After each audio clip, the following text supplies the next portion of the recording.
Coming up on this week's show, we have our preview of this weekend's must-watch games, our thoughts about Netflix's Wrexham documentary, news about another price hike from a streaming service, what we love about Atta Football's coverage of women's soccer, plus we have letters from you, the listeners, in our mailbag section. I'm Christopher Harris, aka The Gaffer, joined alongside my co-host, Kartik Krishnaiyer, who's recovering after a long political campaign and probably catching up on a bunch of soccer.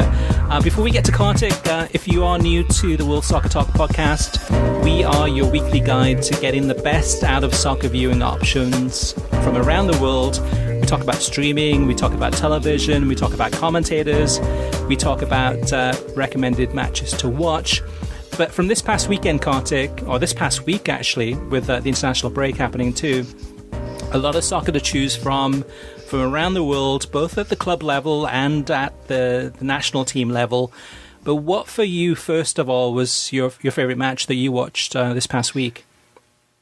Well, I'm not sure. I think it might actually be, as crazy as this sounds, the ACC Women's Championship, which was a match between Florida State and North Carolina that was on ESPN2 or ESPNU. It was on actually a terrestrial channel, believe it or not, and it was the familiar announcing duo of Jen Hildreth and Julie Foudy, and it's the way Florida State plays that really excites me, although I can never accustom myself to college rules of the clock stopping and counting down and that sort of thing. And that's the way the rules were in MLS the first few years, but it's something that probably dampens it for me. So in terms of probably the best match I watched, it was a United City match, also a women's match on Saturday morning U.S. time, but I'm frustrated by Manchester City's performance, blowing a 2-goal lead in the second half of that match and seemingly, again, having problems playing out of the back, which has been a common theme going back to the Community Shield where they lost to Chelsea. But that's a nice segue, and we'll talk about it a little later in the show. But Atta Football really just, I think, killing it with the job they're doing. It's fantastic stuff they're producing for the WSL for U.S. audiences. The timing of that match was perfect. This past Saturday morning, it's usually a time that many of us wake up and switch on the television and see what's on, and there it was.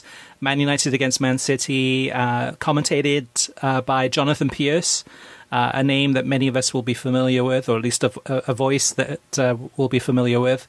And then Faye White doing the co-commentary. And it was a great game to watch, Kartik. I was watching it with my wife, and she was really impressed by the skill level and Tobin Heath's goal right before halftime. And in the second half, the second half was a completely different game. United came back to tie it 2-2. And I was really impressed by the production of this whole show. The whole game. And also, I also liked how they had Fanatis as kind of working as a co-brand. So you got Atta Football bringing you the match, acquiring the rights, and then working with NBCSN to show this game, and then Fanatis, who are owned, or actually, I guess, funded by the same company that's the same venture capitalist that is funding Atta Football is funding Fanatis. So they're working in conjunction, and it was a great game to watch. I was really thumbs up and really slick production.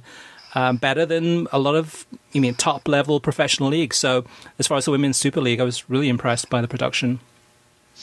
Yeah, and I think it's important, and I mentioned this on a previous show, for fans of the men's game to actually watch these matches. They'll be stunned, I think, by the technical ability and the tactical acumen of what goes on in the WSL. I wasn't kidding when I said I thought the Chelsea-Man City match, which I think may have taken place during the last international break, and was also an Atta Football match streamed on or shown on NBCSN, was from my perspective the best kind of technical and tactical match I had watched in a long time, including men's matches. There's not the pace and maybe power of the Premier League or Bundesliga, the back and forth, but there is, I think, a certain I would argue maybe a higher technical level on a consistent basis in the WSL, and it doesn't have maybe the athleticism of NWSL, the U.S. top women's flight league. But again, I think kind of the tactical sense, and we've heard this critique before, right? American women's players sometimes rely too much on athleticism.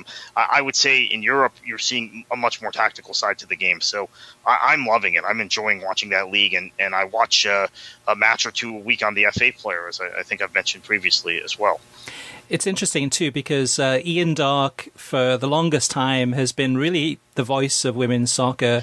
I guess JP de la Camera also, but Ian Darke on any of the major US women's national team games that are on ESPN or ESPN2, it's been Ian Darke that's really been kind of the voice that's very so familiar to us. Same thing with Fox when for women's, whether it's a Women's World Cup or for US women's national team games, JP de la Camera for many, many years has been the voice that we kind of think of when we think women's soccer. Jonathan Pearce could be it for the Women's Super League. I mean, it's really an accomplished commentator who's been around since the Capital Goal days in London back in the 90s, has been around doing tons of games, you name it. He's done it and seems to be really, really well versed on the women's game. Also talked about it during the game, talking about some of his trips to the United States on holiday and kind of tying that in. So he's also speaking to, as Ian Darke does brilliantly, speaking to the audience. I mean, talking to them on a one-to-one basis. Both Ian Darke and Jonathan Pearce doing a great job at that. Kartik, my favourite match of this past week, and there was so much to choose from. I went really kind of around the world in terms of watching matches from the UEFA Nations League and from the World Cup qualifiers, from the Africa Cup of Nations qualifiers, which I really enjoyed. I thought those were really interesting to watch. My favourite was Ecuador beating Colombia 6-1. And this was a game that was commentated by Eric Krakauer on pay-per-view, production by beIN Sports. But Colombia looks just woeful at this point. And this is, going through an extremely bad run of form that by their standards. And Ecuador just flying, just absolutely flying in terms of just the persistent attacking. Just a really, at this point in time, just a really exciting team to watch. And definitely. Actually, overall, I think I watched most of the World Cup qualifiers from the CONMEBOL region. I shouldn't be surprised, but all these games almost all of them were exceptional, really technical, hard-fought games. I mean, really going at it. I mean, it just kind of blood and thunder. No one was holding back anything. And some controversial VAR calls, and overall, just it's been a joy to watch. Yes, those were on pay-per-view, but for anyone who caught those games, I think most of those fans would have been probably satisfied with the level of quality that they did see. And Kartik, before we talk about your recommended game for this weekend in terms of what you want to watch, or what you recommend the listeners to watch, I have to say, I know we talked about the UEFA Nations League a few weeks ago, and you were like, what's the point of this? And I kind of came back and said, like, well, it's complicated, but it is a path to something. There is a reason they're playing this. And probably the best example of that is from this week, from the benefit to the UEFA Nations League is really that it offers World Cup playoff places to the best two Nations League group winners that do not finish in the top two of their World Cup qualifying groups. So just as one example, this gives a country like Wales, who finished top of their UEFA Nations League group by beating Finland on Wednesday.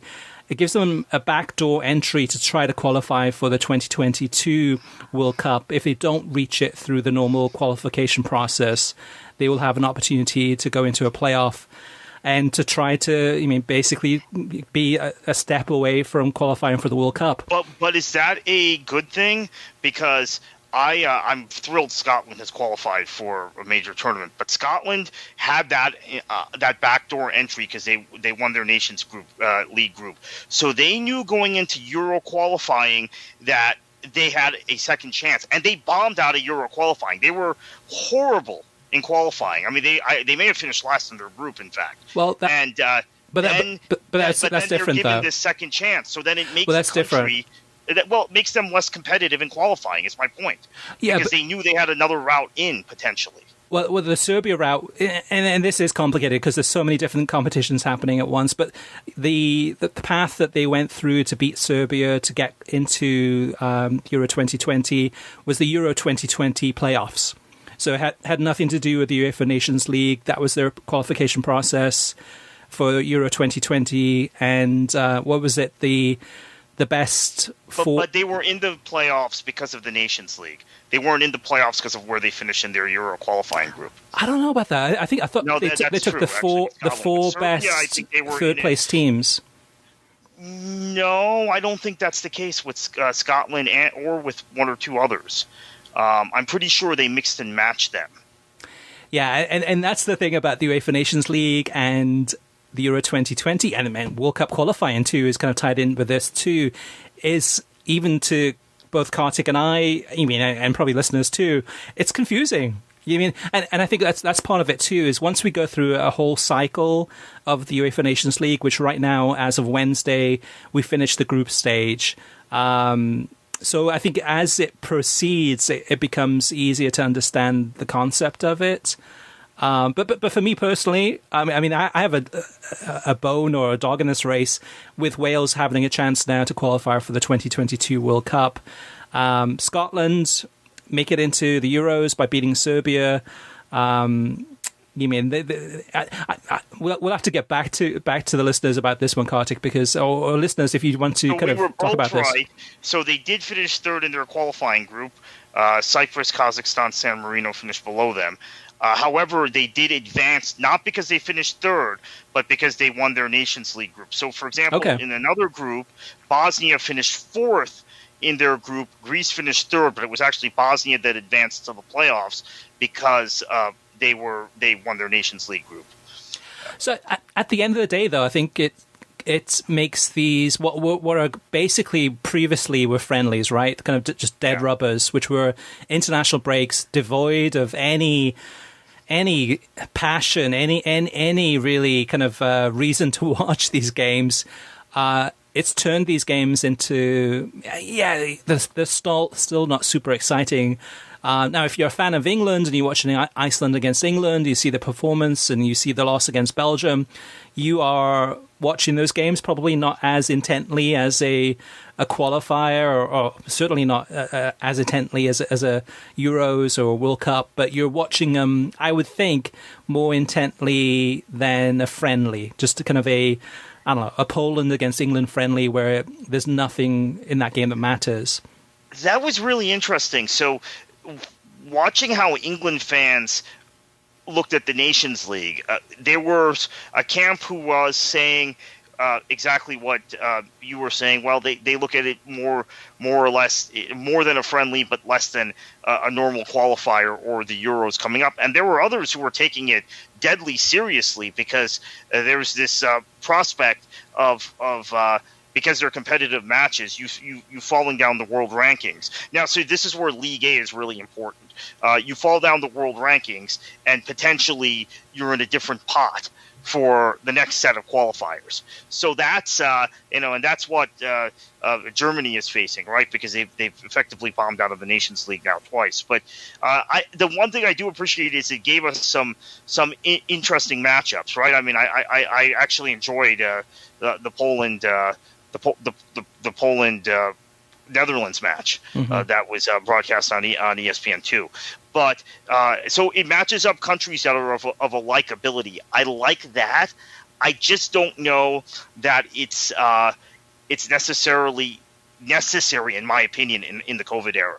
I think you're forcing these games, and now you're having these countries. So Wales, for example, played 3 times in this international break. They have players then that return to their clubs in a condensed fixture schedule for their clubs, and I think players are going to break down in addition to the public health concerns. So that was really my comment about the Nations League last time, is I wouldn't hold it at all given this circumstance, and given players need a break. They're playing too many matches unless they're not on clubs that are competing in Europe, right? But if they are, then they're playing too many matches. Yeah, yeah. I mean, for example, with some of these countries that are playing 3 games, usually one of those games is a friendly. So Wales, again, as an example, play in the USA. The vast majority of the starters are not playing that game. Don't tell the US fans that. Well, we talked about that last week, but it's true. Like getting a draw against the Wales B team, right? Or even a C team. I mean, those are players that are fringe players that usually would not be starting. I mean, would not be starting a game. They're not starting.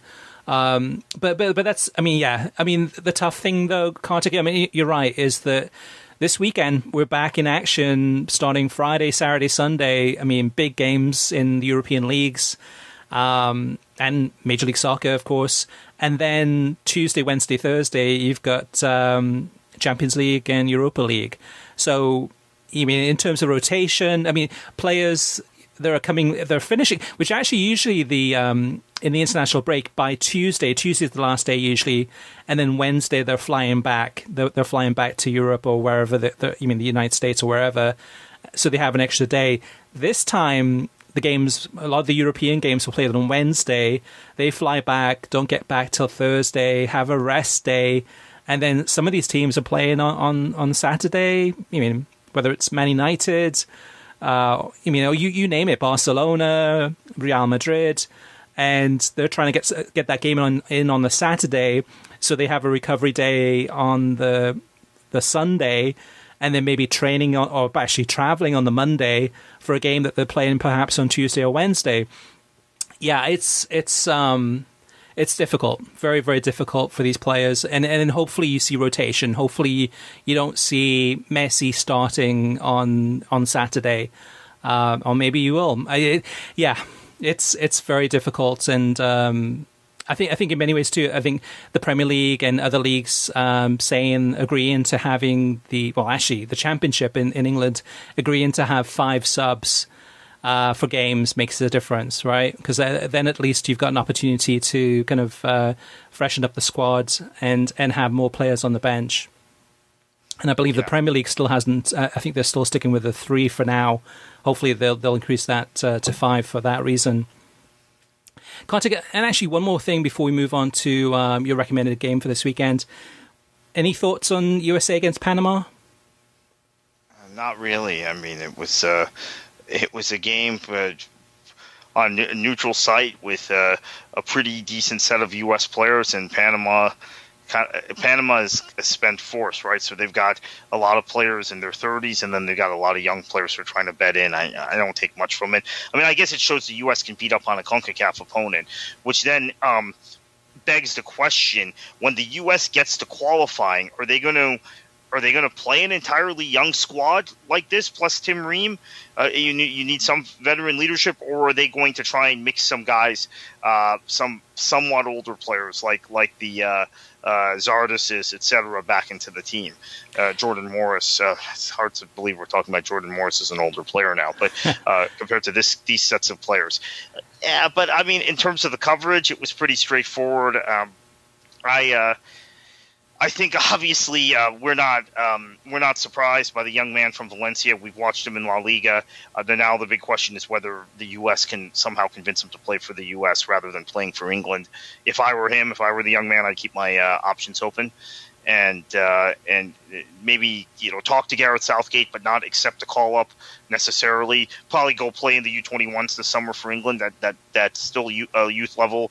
You keep your options open to play for the U.S. down the road. If I'm Yunus Musa, that's what I do. The interesting thing about this, though, Kartik, is that because of COVID, right, we have 2 U.S. squads. We have the European-based squad, and we have the Major League Soccer-based squad, or the U.S.-based squad. And we're looking at the next friendly is in December, and I think December 16th, or the 19th, and that will be against El Salvador. A game to be played in the U.S., a game that will feature most definitely all MLS players or all North American players, that are playing in North America with their clubs. So to me, I look at the North American squad. Are there many players, if any, that you would pull from that and put into this youthful squad. That, yes, it was Panama that they beat 6-2. That's a great confidence builder. You can see that they've got huge potential and huge opportunities there. But when you look at the North American-based squad, I mean, Brad Guzan maybe, but then you got Zach Steffen who could do just as well, and probably Steffen's on the up, and Guzan's kind of trailing off after a poor season with Atlanta. Other players, I mean, Michael Bradley, who's definitely not getting any younger, Josie Altidore, who's injury prone. Jesse Zardes, who is hot and cold and seems to be cold mostly with the U.S. Well, he's cold in front of in terms of scoring goals, but I think again there are a lot of American fans who don't understand that you need players that are complete players playing as a number 9, and he does a lot of things. This is why there are people who love Klinsmann and hate Berhalter, or vice versa. One of the few things Klinsmann and Berhalter have agreed on is the value of that guy. Okay, he got so many caps under Klinsmann, and people would complain and assume that when Berhalter came in, he'd be out of the picture, and he's getting so many caps under Berhalter. So I think Zardes is a very valuable player. He runs the channels better than most American players. He finds pockets of space, which some of the less intelligent soccer IQ U.S. players aren't able to do. Maybe he's not a good finisher, but he does a lot more than this goes back to the old English argument about Emil Heskey, right? They used to think he was terrible because he didn't score goals. But it's funny, every striker wanted to play with him. Rooney wanted to play with him. Owen wanted to play with him. Midfielders like Gerrard wanted to play with him because he did a job, and I think that's Zardes. So I would say Zardes is on that list, and I think probably Jordan Morris still adds some value in terms of pace and ability on the wing. You could play him centrally, but you can also play him out wide. That would be about I think Aaron Long as a central defender, right? I'm not in love with Miazga, so I think that would be another guy I would consider. But other than that, yeah, you're pretty much right. I mean, Reggie Cannon now has moved to Europe. He was another MLS guy I liked a lot. Maybe Daniel Aronson, although I think he's moving to Europe too, right? To Germany.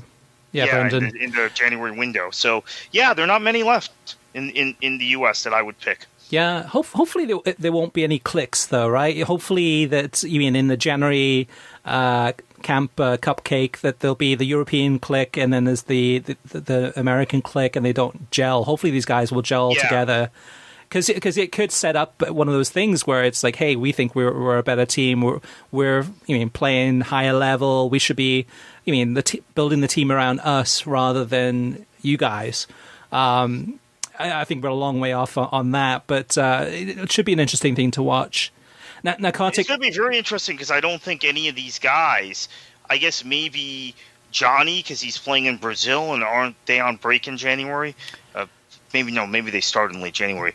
None of these guys that were on this team, Johnny was the only one I was thinking. By the way, he was the only non-European based player, right? And Sebastian Leggett. Leggett is in MLS, and Johnny is in Brazil. But those were the only two non-European based players in this team. Yeah, it'll be a completely different team, won't it? Other than Leggett, who is a useful player. Sebastian Leggett is a fantastic player. For those who don't know, he started his career at West Ham, got into a bad car accident in London when he was, I still think, maybe 16 or 17, and that aborted his career in England. But he has had constant injuries since then, which is why we've never consistently seen him on the national team. So I think Berhalter was taking advantage of the fact that he was fit to call him in for this camp, even though he didn't call in any other MLS guys. Now, Kartik, looking ahead to this weekend, what's your recommendation for the must-see match for listeners to watch this weekend? Oh, there's no question about it. I think it's not even a discussion. The Napoli-Milan match, which will be on ESPN and ESPN Deportes and ESPN Plus at 2:45 p.m. on Sunday, Eastern Time, is the match of the week, and it's the biggest match in Europe, and it's also on a major channel in the U.S. And you're going to get to I think enjoy some of the wraparound coverage. Maybe not on ESPN, but on ESPN Plus that ESPN has now given for bigger matches the last year with the Dan Thomas studio. And then obviously it'll be Mark Donaldson and Matteo Benetti calling the match. We've heard a lot of Janusz Mikalik, who's one of my favorites lately too. I would love if he would contribute to this broadcast also. But I'm looking forward to that match. Well, Kartik, there's no question. It's not even a question. The match this weekend that everyone should be watching, no matter where you are in Europe, the big match is Atleti against Barcelona. Not Napoli against Milan. You got Atleti against Barcelona on Saturday. That's a big one. Who wants to watch Barcelona at this point? Well, that's the thing, though, too. I mean, to me, it's such an interesting storyline because you had Messi, who really came alive for Argentina this past, 10 days in the World Cup qualifiers, looked, to borrow a line from Paul Pogba, it looked like a breath of fresh air, was playing. It was a really key role for Argentina. It looked like he's loving playing for Argentina again. You've got a Barcelona squad that is not even in the top four. They're I don't know, 6th or 7th in place in La Liga. Atleti, who haven't lost a game in several matches. And you've got players coming back from World Cup qualifiers. You've got the Luis Suarez and of course Messi and many other players. Serginho Dest. You've got Conrad. You've got a lot of players that could slot into this side. At the same time, you've got Real Madrid, who are stumbling, who lost a couple of weeks ago against Valencia 4-1. So there's an opportunity here to go ahead and for Barcelona to kind of basically make a statement that they're back. This is kind of a different team, perhaps, under Ronald Koeman against an Atleti side who are very hard to break down. So for me, it was a toss-up between this one and Villarreal against Real Madrid. Villarreal in second place in La Liga, and Real Madrid too going through a tough time in terms of they're nowhere near the best, and Zidane bringing a lot of youth players into his squad. So that's my match for the weekend. Is on Saturday at 3 p.m. Eastern on beIN Sports and beIN Sports en Español, which is also available through Fubo TV and Fanatis. And then Kartik, as you mentioned, Napoli against Milan, 2:45 on Sunday Eastern Time, and ESPN Deportes, and also Fubo TV, Sling Orange, etc. All right, Kartik, let's move on to TV streaming news. Not a lot this week, but still there's some important news to share. Yeah, so ESPN Plus has surpassed the 10 million subscriber mark, which is a pretty big number and great for the leagues that are on ESPN Plus. Keep in mind that includes people who were rolled over from the old ESPN Insider, and then also people who have subscribed for the Hulu, Disney Plus, ESPN Plus bundle. But still a pretty big number, encouraging number. Yeah, the interesting thing here for me is that over 10 million, as you mentioned, the number of cable subscribers has dropped to, I believe it's about 75 million, between 75 and 78 million people. So it wasn't that long ago, probably a couple of years ago, that number on cable would have been about 90 million. So for a ESPN, for example, or an ESPN2 would have been in 90 million homes, now down to between 75 and 78 million homes. So it's going to reach a time, probably in the next few years, where the number of subscribers to streaming services are going to be very close to the number of cable subscribers. That time hasn't come yet, but as we can see from ESPN Plus, and all the leagues, all the competitions, all the ESPN FC, all the games, and seems to be most of the leagues moving there. They are a powerhouse, and I think at this point there's really no stopping them. They keep on adding more and more content. Speaking of adding more content, in this case it's Hulu plus Live TV, who have a ton of content. I mean, they have everything from the Hulu library as well as your cable stations that you're familiar with, and I mean all your soccer-related channels. But they're increasing their price to $65 a month from $55. So that price change will go into effect on December 18th and will affect both new and current customers. And it's going to be the same price as YouTube TV, who recently also increased their price by $10. Now, Kartik, I'm going to put you on the spot here. This is an article I'm going to work on in the next few weeks. But if you had a guess, what's the average cost of a cable TV subscription? How much on average are people paying in the United States for cable TV? What would you say that number is? $110 a month. That's what I thought, right? And previously being a cable TV subscriber and getting it through my HOA, I think I was paying about the same amount of money, about $110. The average price, this is just average, this is not even the high point, the average price that people are paying in the United States for cable TV as of March 2020, the latest study, $215 per month. Which to me just blows me away. So even though Hulu increasing their price, Hulu plus Live TV increasing it by $10 to $65 a month, with that you get all those cable TV channels. The only thing else you need really on top of that is your internet, and then if you want to go above and beyond that and get Netflix or ESPN Plus or other things, you can always add those on as add-ons separately. But that puts things into perspective. I was just blown away by that $215 number. That's pretty scary, in fact. Last but not least, Kartik, I'm not sure how closely you've been following this story, but Wrexham FC, the non-league club based in North Wales, have been taken over by two very famous Hollywood stars, Ryan Reynolds and Rob McElhenney, from It's Always Sunny in Philadelphia, and they are planning. So they're going to inject £2 million into the club. They are also planning at the same time to do a documentary, a Netflix series, which sounds like it could be similar to like Sunderland Till I Die, and just trying to chart the story of Wrexham FC from the takeover onwards. What are your thoughts on this one, Kartik? I'm not sure how closely you've been following this one. Yeah, I mean, I'm aware of it. I never heard of this guy before. This shows maybe how out of pop culture I am. I'd never heard of him until this takeover attempt, but I kind of like the concept because I think it's going to be really cool to take a look at a Welsh club in an English league in the English football system that has fallen out of the football league and have this kind of behind the scenes look. And it's kind of a cool concept to buy a club with that in mind.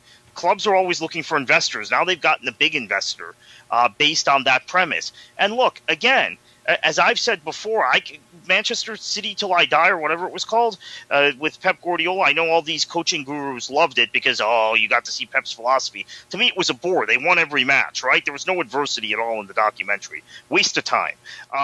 And I'm a Manchester City fan. I would say largely the same thing about the Juventus documentary, other than the little Szczesny versus Buffon goalkeeper controversy, right? Mm-hmm. But the Spurs documentary was much more interesting to me. The Sunderland documentaries have been more interesting to me.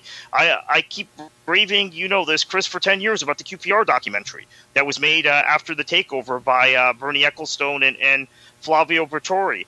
I think if you're going to profile a football club, you're going to profile one that has it faces adversity and is and right after a takeover. So the Salford City series I thought was quite good. It got kind of a drag after a couple seasons, right? Mm-hmm. But especially since they kept buying their way up the divisions, which seemed preordained considering who the investors were, right? But I think this is going to be kind of cool. I'm looking forward to it. Again, I didn't know anything about them before they bought Wrexham or before these whispers started maybe 2 weeks ago, but I'm actually pretty jazzed up, for whatever term you want to use. I'm pretty excited about it. Yeah, so two famous actors definitely have a comedic edge to both of them. Ryan Reynolds, star of like Deadpool, and Rob, who's done a lot of comedy, is a really, really talented guy. And both of them have fallen in love with the Wrexham story. They've said to the club that they're not going to change the name. They're not going to move the stadium. They're not going to change anything. They are really interested in putting money into the club and trying to change their fortunes. And Wrexham is a very historic club.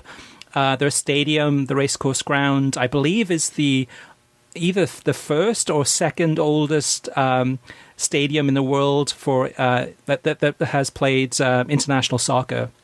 So Wales has played there since the late 1800s, and it's either the first or second, but it's a historic ground. Part of my family live in Wrexham. They are so excited about this. Oftentimes when I go to England and Wales, that's the area I hang out at. So for me personally, I'm not a Wrexham fan, but for me personally, I have a lot of interest in this too. But I think the Netflix documentary, which is going to be a portion of this is not going to be the main thing, the main reason that they're taking over the club. But this will be interesting too, because you mentioned QPR, you mentioned Sunderland, you mentioned the Man City documentary. You didn't mention the Being Liverpool or the Spurs one. There's so many documentaries, right? You mentioned the Juventus one. Most of them are about major clubs or, in Sunderland's case, relegation, right? Going from the Premiership to the Championship and then down to League One, etc. This could be an opportunity to see a club and really focus in on the promotion of a club that could, from the non-league in England, in the English league, move up the system, which you know and I know, and most of the listeners know, is very difficult. This is not something that's going to happen overnight. This could be a long-running series about the trials and tribulations of trying to see a club move up through the pyramid. I guess the Swansea documentary, From a Jack to a King, is probably one of the few that really kind of focuses on that promotion. I guess the QPR one, though, too, Kartik, when it started, they were in the Championship before they moved to the Premier League.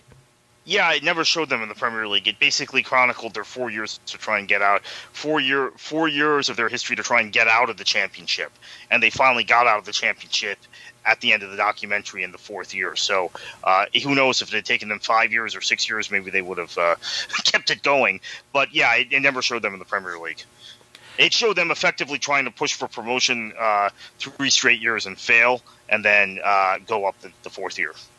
Yeah, so that documentary from Netflix about Wrexham, don't expect it anytime soon, because I don't think they've started filming, or if they have started filming, it probably was this week.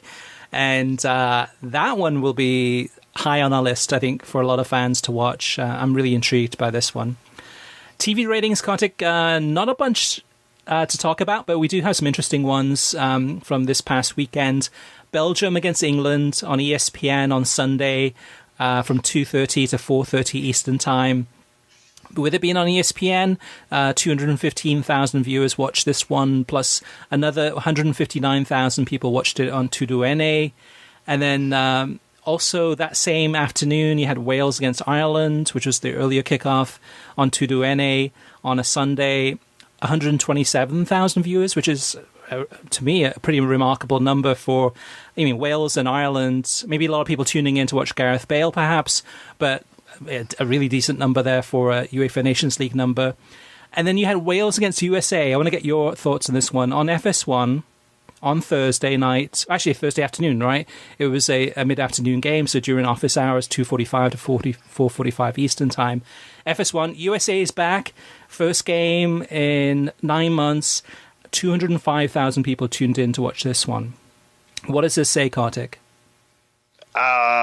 I don't know what it says, because it was a Thursday afternoon. We have to compare it to Europa League ratings, really, to have a good picture. And plus, we don't have the 2DNA number, so I'm not going to... I know the temptation would be to bash and say no one's interested in the men's national team. That's possible. It's very likely it's a very bad number, but I'm not going to make that assumption when I don't have any context or anything to compare it to. Good point. But based on just what we know, which is the 205,000 viewers on FS1 for USA on a Thursday afternoon... we don't have the 2NA number, you're correct. But to me, it just shows that, yes, it's during office hours, but there's a lot of people working from home. There's a lot of people... if you really wanted to make a sacrifice to watch this game, to figure out a way to watch it, you probably could find a way. But I don't know, to me, I just was surprised by how low this number was, looking at FS1 in isolation. And maybe perhaps people didn't know about it. Perhaps maybe kind of your casual fans. Yeah, probably most people didn't know about it. Yeah, the soccer media in this country seems to think everybody listens to them, and they live in a vacuum. I think most people didn't know this game was going on. Yeah, among the casuals. I will tell you, I know that there was a very big U.S. men's national team fan that I had to remind about the match, And this person is an all sports fan, but was thinking and was off from work or was working from home and was thinking that they were going to watch either some college football highlights or a Nations League match on ESPN Plus. They didn't realize the U.S. was playing. So that's just one person. That's anecdotal, but you might be right. Maybe people just didn't know the game was going on. Yeah, which is a failure in promotion on the part of the U.S. Soccer Federation, right? Right. Absolutely. I mean, the worrying thing is for U.S. soccer is that the next games of really any meaning are next summer for the Gold Cup. And then you've got the qualification round for the World Cup that starts for US would be, I think, August or September. So you're almost a year away from any really major meaningful games. And even then, there's no guarantee that the fans are going to swarm and tune into these games. So they're starting back again at the bottom as far as that morale, and really have to build that audience back. And I think a lot of these young players have the potential to really win the hearts and minds and get people excited again. But they've got a long way to go. All right, let's listen to Mailbag this week. We've got some great feedback this week. First is Naz, and Naz says, I have 2 questions for you. Number 1, I had NBC Sports Gold before they... I had NBC Sports Gold before, where they used to simulcast the Sky Sports News sometime in the morning. It seems Peacock doesn't have it. Could you please help me if there is any other source to watch or listen to it live? And I still think Peacock does show Sky Sports News now and again. Like, for example, I know that NBCSN on weekdays, I think it's between 11:30 and noon, will have Sky Sports News on for half an hour. But it is sporadic. So if there's other things happening that same week, they don't show it. They don't really advertise it much. But that coverage is still on, but not like it was before back in the day. As far as watching or listening to it live, I believe actually the website skysportsnews.com I think has some clips. They'll take clips of anything interesting that happens and then go ahead and post that on the website. And usually that's not blocked, so you can watch that. That's about it, I think. Number 2, Naz says, do you guys have an app for World Soccer Talk? I would be so happy to check the soccer schedules through an app on my phone rather than going into your website every time. I won't say that it isn't worth it, as you have so much of other contents on your website, but an app is just so convenient for smartphones. I used to use the Live Soccer TV app on my phone previously, but they had a recent upgrade and the new app is just a mess. As addicted to the podcast as ever, take care and best wishes. Naz and listeners, I've got some good news. We have an app that's in the works. So we've been testing this for the last few weeks, and it's been in development. It's been a big secret. I haven't told anyone about it. I think other than you, Kartik, maybe, and even that was kind of pretty hush-hush. But between now and the end of the year, we hope to have it released, and it looks awesome. It looks really good, and I think it is going to make our lives easier for soccer fans to be able to figure out which games are on, which channels, at what time, on what day, etc. So we're really excited about that, but we're not ready to announce anything quite yet. But so hang in there, Naz. Azza says, as for Taylor Twellman, he always sounds like a person bragging about something. ESPN should have assigned Casey Keller alongside Derek Ray for Der Klassiker a couple of weeks ago. Mr. Keller actually played in the Bundesliga for Mönchengladbach for 2 years as a goalkeeper. He knows the league better than Taylor and is better at commentary and analysis. John Champion and Casey Keller would be a better pair for commentary than John and Taylor. And I think that's the thing about commentary oftentimes is we all have our likes and dislikes. We all have our preferences, and we all have our favorites. So, I mean, a lot of people don't like Taylor's style. There's a lot of people that do. And you have some in the middle that are kind of like, I'm not so sure about it. Or maybe he's okay.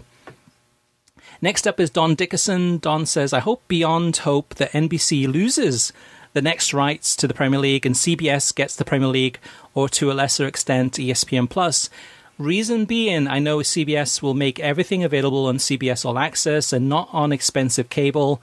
I fear ESPN would do exactly what NBC is doing and make the big matchups only available on ESPN2. Which, conjecture there, but I mean, I wouldn't be surprised if ESPN did pick up the rights to the Premier League, that everything would be on ESPN Plus. And that would be the thing that, at that point, anyone who's on the fence about ESPN Plus, who hasn't signed up for it already, I mean, at $6 a month, with all the content that they have, it's hard to resist it. I think at that point, it's going to be, I mean, if you're not subscribing to ESPN Plus to watch the Premier League and every match on there, then are you a soccer fan? I mean, for $6 a month, I mean, that price per day, price per game, I mean, it's just pennies, basically. Yeah, I think that there's also a possibility that they'll pick up the rights and they'll show the weekday games, right? The Monday afternoon game, if there's a Monday afternoon game in that package, a regular Monday afternoon game, and the Friday afternoon games that seem to be popping up more and more. I think those they might show on television. Other than that, no, it'll all be on ESPN Plus. JP says the thought of a Super League being good for domestic leagues is a pipe dream. Sure, they may have more competitive with the bigger clubs gone, but how viable will the remaining league be without the draw of those larger clubs and their star players? Television contracts would be almost non-existent, lower revenues detracting what those clubs could spend on players, creating a downward spiral until the league is on the verge of collapse. Be careful what you wish for. This applies to any league, not just soccer. We hate having a few big market teams seemingly dominate most of the time, but without them, there's not enough interest from the smaller markets to drive viewership and demand high TV contracts and make everyone profitable. So great, maybe Wolves could compete for a league title if the Big Six left, but virtually no one would notice or even care. The equivalent of a 1AA or whatever it's called now, college football title, or NIT championship for college basketball. I agree with that, Kartik. I think the traditionalists would probably say, I mean, good riddance, and let's get rid of the teams that would be playing in the European Super League and not allow them to play in a domestic league. But it really would, it wouldn't kill the game, but it would drastically change the game. For purists like yourself and myself and probably many others, we would be the minority. I think we would be the ones watching the league and seeing Wolves battle against West Ham United or Leeds United going for the title, and really seeing the purity of that, while the majority of fans would be the Man United fans, the Chelsea fans, the Liverpool fans, watching them play, and Real Madrid, Barcelona, Bayern Munich, whoever it may be. And that would be a completely different experience, a completely different league. But that would be the one that would be on television all the time, right? That would be the one that would be featured. That would be the one that would have commercials all over it. And that's the one that probably would succeed.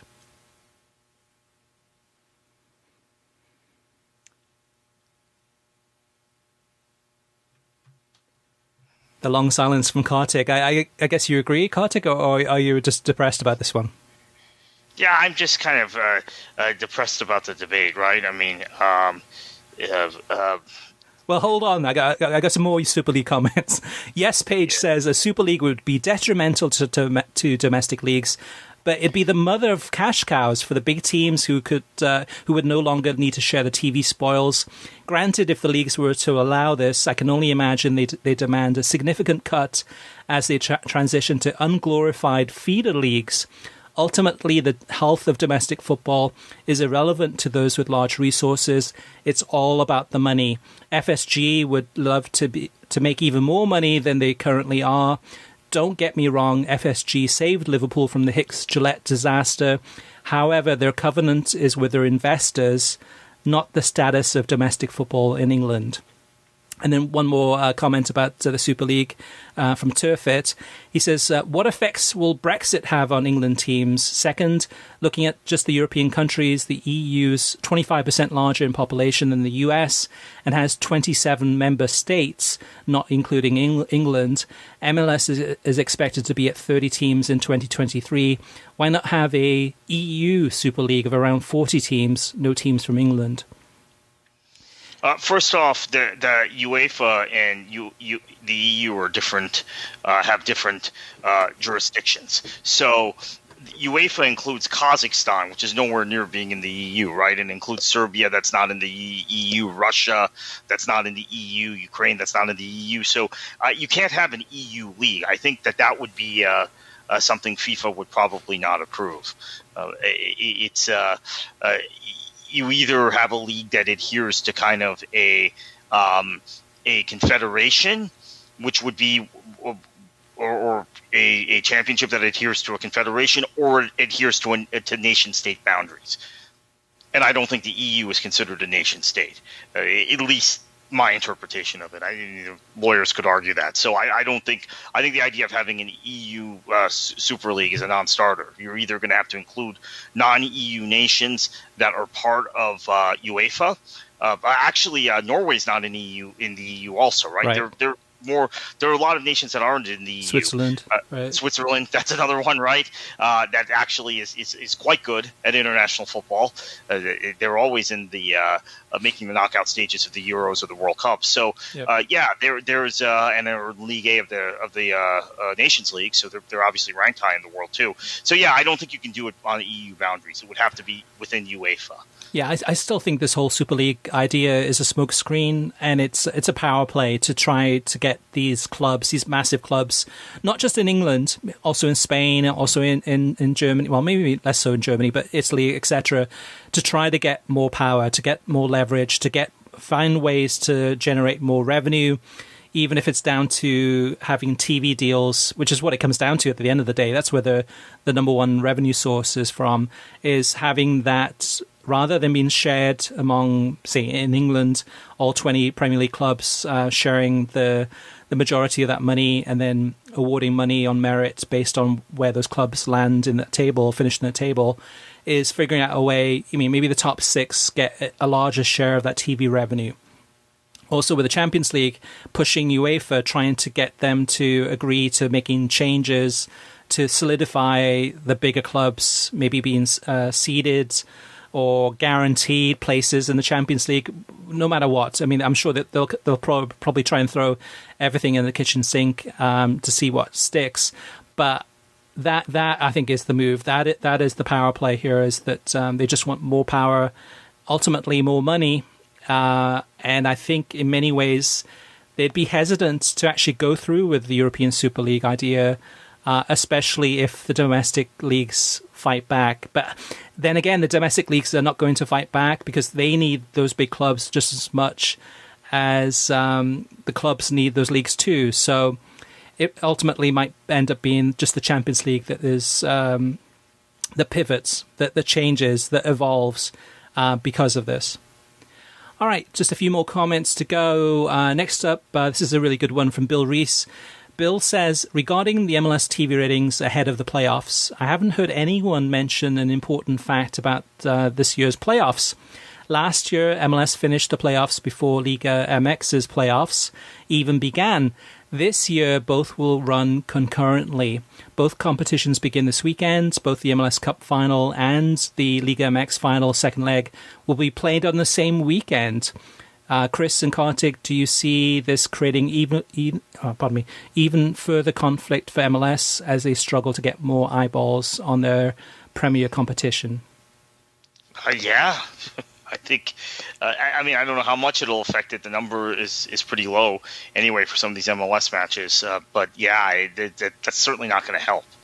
I think for this weekend it's not going to be so bad because of the times of kickoffs. So the way that, like for example, MLS has 2 games on Friday. They're not going to interfere with the Liga MX playoffs, and then Saturday's playoffs in MLS are in the afternoon. The Liga MX playoffs are in the evening, and I think Sunday, there might be a little bit of overlap Sunday where that evening game may overlap, or maybe not. Actually, the Liga MX game kicks off later that night, I think 10 o'clock at night or something like that. So there is going to be some overlap. If anything, it's probably more of a competition for news headlines as far as attention. And it may not necessarily come down to viewership, at least for this weekend. Now, yeah, MLS Cup Final on the same weekend as the Liga MX Final second leg. that is competition there too, and you're gonna split that audience a little bit there too, for sure. But I think for the most part, I think Liga MX fans or fans of Mexican soccer are going to gravitate to that league, to that final, and then fans of MLS, if it's their team, they'll watch it, right? If actually neutrals or fans of clubs that are not in the final, they'll probably watch it to a lesser extent. But this year, I think the final is on Big Fox, so there's an opportunity for that mainstream audience to come in. All right, just a few more to go. Bram Weiser says, I was listening to last week's episode and I thought Kartik misspoke when describing how some recent sports TV rights changed networks. He said that the Open Championship golf rights went to NBC 2 years early after being with ESPN. I think Kartik was confusing different tournaments and different telecasters. This was not exactly synonymous to what happened with the Champions League rights, but was close. The Open Championship is the formal name of the British Open, but there was an issue about US TV rights recently with the US Open Golf Championships, a different major. Then there was ESPN, wasn't the US Open's rights holder, etc., etc. So he goes into a little bit more depth in terms of talking about the golf tournaments. Kartik, what's your response to that one? I wasn't talking about the U.S. Open at all. I realized that happened this year, and I think we may have talked about it on a previous podcast when Fox opted out of the remainder of their contract. I was talking specifically about the Open Championship.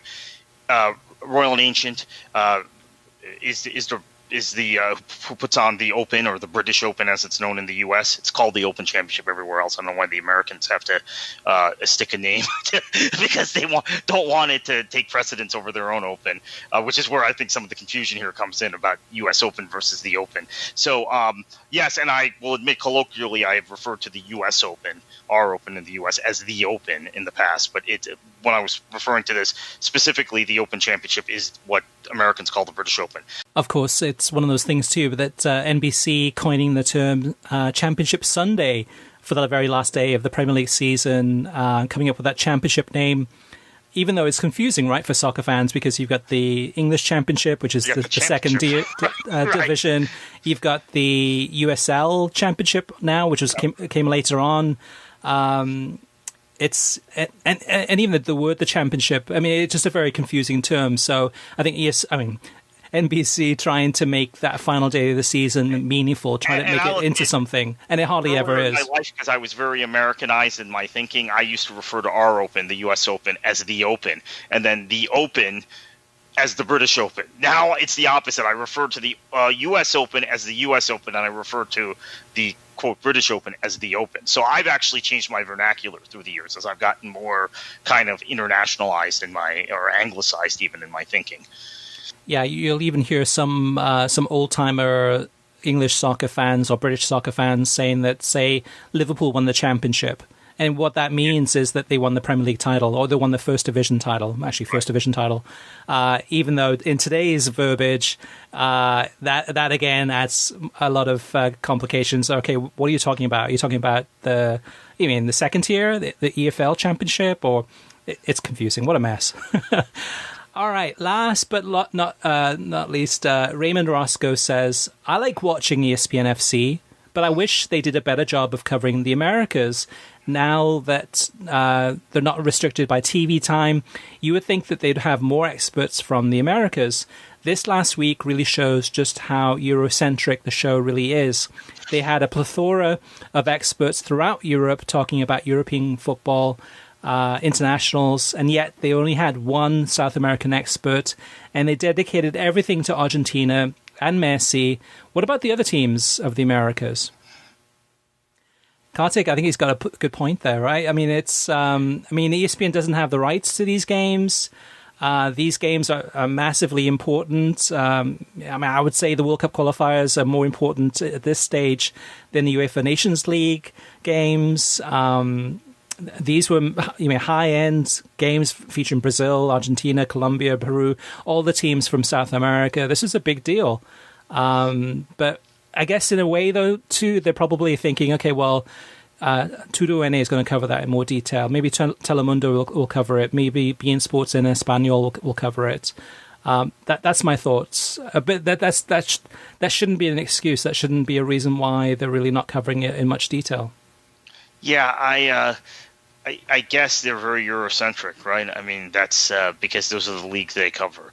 But that you're right that they've typically in the past covered South American qualifiers a little more, but that was before the Nations League, right? The last time we had South American qualifiers in the run up to the 18 World Cup, there was no UEFA Nations League, and in fact, the UEFA qualifiers for Euros and everything, it seemed to be as many on Fox, right, as on ESPN at that time. Now I think they're all in on covering Nations League and even Euro qualifying. There were I think all those games were on ESPN or ESPN Plus or Watch ESPN. Now that I think about it, so I think they're actually now in 2020 for much further along than in 16 and 17 in terms of their Eurification of even their international portfolio, right? So that probably explains it. They used to. I think who they used. I mean, they'd have Alejandro Moreno on to talk a little bit about this stuff, and he's always on the show. But I'm thinking they brought in some other outsiders to talk about South America in those days. Now, yeah, even the conversations about the U.S. and Mexico seem to be pretty limited on that show. It seems to be very, very Eurocentric, whether it's European leagues or whether it's European qualifiers. The thing I will say that does differentiate it from a lot of other shows in English language is English language programs tend to be very Premier League and British-centric. ESPN FC is not that at all. They cover Spain, Italy, and Germany as much as they cover England. Maybe France a little less than those four. But, of course, they have the rights to the Bundesliga and Serie A, so they have it. They're invested in promoting it. I guess when the show started, now that I think back, it was very Premier League heavy then, and it's just gradually as ESPN's picked up these rights, Nations League, UEFA qualifiers, Serie A, and the Bundesliga have become kind of more diverse in its flavors. I think it's and of course Dan Thomas is a former Real Madrid TV presenter, so right. He has an expertise in La Liga. So it was always more La Liga was mixed in than those other leagues. But now it's very diverse in terms of Europe. But yeah, they're not covering other things as much as they used to. I will agree with that. Yeah, it must be a conscious decision. I mean, part of it is time, right? I mean, part of it is they'd have to have a 2-hour show. It goes into detail about all the different leagues, and then okay, what about the Africa Cup of Nations? I mean, there's some really good games happening in that continent during the past week or so. And I guess the other thing too about this is that Tim Vickery is somebody that you would probably think, okay, he'd be an expert to have on television on ESPN FC talking about the games, the qualifiers, and he writes for ESPN.com. But maybe he's contractually, maybe he's doing work for Globo TV or some of the TV stations in South America. But yeah, room for improvement, definitely. We here at World Soccer Talk try to be more well-rounded, try to talk about, all the different things we watch. We still can't cover everything because we'd be going on for another hour or two. But we try to be kind of multicultural or open to great soccer from around the world, whatever it may be. I think the Africans qualifiers and African tournaments, they probably do cover disproportionately compared to the Latin American ones, now that I think about it, because I think there's some interest there. There's a lot of stars in Europe are African. But yeah, the South American, they used to cover better, Raymond, honestly. It's this go around they haven't. It may be also access to highlights. I mean, I'll admit, because I haven't wanted to do pay-per-view. I've not. Now, that having been said, I poo-pooed the Nations League, and I had no idea until just before we taped this that Germany lost to Spain 6-0. Yeah. I had no idea that the game had even taken place. I do get alerts for every goal that takes place in South American qualifiers in every qualifying match because I'm not watching them and I figure I have to know. And so I'm not getting the clips, but my phone is buzzing. And during that Ecuador-Colombia game, it was buzzing every 5 minutes, it felt like. So, so I am keeping up with those qualifiers, even though I'm not watching them. Nations League, not as much. It's incredible how poor Germany looks. I mean, it looks like a team that's devoid of inspiration, is just not playing for the manager, for the coach at all. And even the coach looks just like he doesn't care, Yogi Low, on the sidelines. But in that 24-hour spell, you had, the US, I watched the US-Panama game 6-2, Spain against Germany, I watched that one 6-0, and Spain were absolutely on fire. And then, of course, Ecuador against Colombia 6-1. You had over 20 goals from 3 games. It was just incredible. Incredible to watch in terms of entertainment there, which is rare for an international break. Yeah, no, I'm going to actually say, since I've knocked the Nations League, I will say that the semifinals really intrigue me, because you've got Spain and Italy, whose styles are completely different. We know about that rivalry. We even know about the rivalry between the leagues, right? And 2 Southern European countries. And then you've got the 2 Benelux countries, or 2 of the 3 Benelux countries, right? Luxembourg's never going to be a factor. But you've got Belgium, who... you think they're going to have to win something. I agree with Taylor Twellman's sentiment that he's been expressing, I think, in every match he's called that I've seen recently of Nations League. Even if Belgium's not playing, he starts talking about Belgium, and they got to win. They got to win this time. That generation, it's kind of time is up. And I agree. And then this kind of exciting. Oh no, sorry, the Netherlands didn't make the semifinals. Who's the other country that made it? I'm not sure. I am not sure, to be honest with you. I forgot. It was Italy, Spain. Well, Italy, Spain, I'm looking forward to. It must be France, right? It has to be France or Portugal. Yep. So France, France. obviously, is exciting to watch. If France were to play Belgium, I think there's some unfinished business there, because the general feeling now would be 3 years later, right? This is going to happen in October 2021, and who knows what happens in the Euros over the summer. But the general sentiment. France won the World Cup, and people have forgotten this now. The general sentiment was that Belgium really outplayed them in the semifinals and lost. And I think Roberto Martinez in particular would love another crack at France. Yeah. Definitely a derby there, kind of neighboring countries. Yeah. All right, listeners, so we want you to have your say. We've covered a lot of ground in this podcast, talking about football and soccer from around the world, talking about television coverage, talking about commentators, production, etc., as well as streaming news. But let us know what questions, what observations you have. We'd love to read those out on air. You can always reach us via email through web at worldsoccertalk.com, as well as facebook.com/worldsoccertalk, and on Twitter at worldsoccertalk. Plus, of course, you can always post your comments on the mothership, which is at worldsoccertalk.com. Kartik, so for this weekend, you're picking Napoli against AC Milan. Yep. I'm picking the Atleti against Barcelona. Leeds against Arsenal is another one that I was thinking about. Just... we've been in love with Leeds, but there's definitely vulnerabilities there as far as they've gotten a couple of thrashings. It's my view right now. But that's the thing, though, too. That should be a game that Arsenal should have the advantage in, based on how Leeds have been playing. So to me, actually, I think this will be a close one, and it could swing back and forth, kind of a 3-2 type of game. With Leeds, you can almost guarantee goals, right? Right. Yeah, I'm not saying Arsenal won't win. I just don't have no particular interest in watching them play, and I would say the same thing about Manchester City and Liverpool right now. Those teams don't entertain me. Leeds does. Aston Villa does. Southampton does, in terms of the Premier League. So it's funny. I think in Serie A, the most entertaining teams are the best teams, including Atalanta. In Bundesliga, the most entertaining teams are the best teams. In La Liga, not necessarily. There are some teams that are very entertaining that are not the best teams. And then in the Premier League, it's teams you wouldn't consider to be top teams, even though I both Villa and Southampton are near the top of the table right now. The more entertaining teams, since we're talking about media and television and wanting to watch something, to me, the more entertaining teams are the teams not generally that you would consider the top teams in England. Of the top teams in England, to me, the most entertaining team is Leicester. Mm-hmm. And maybe they're not considered a top team either by some people. I have no interest in watching.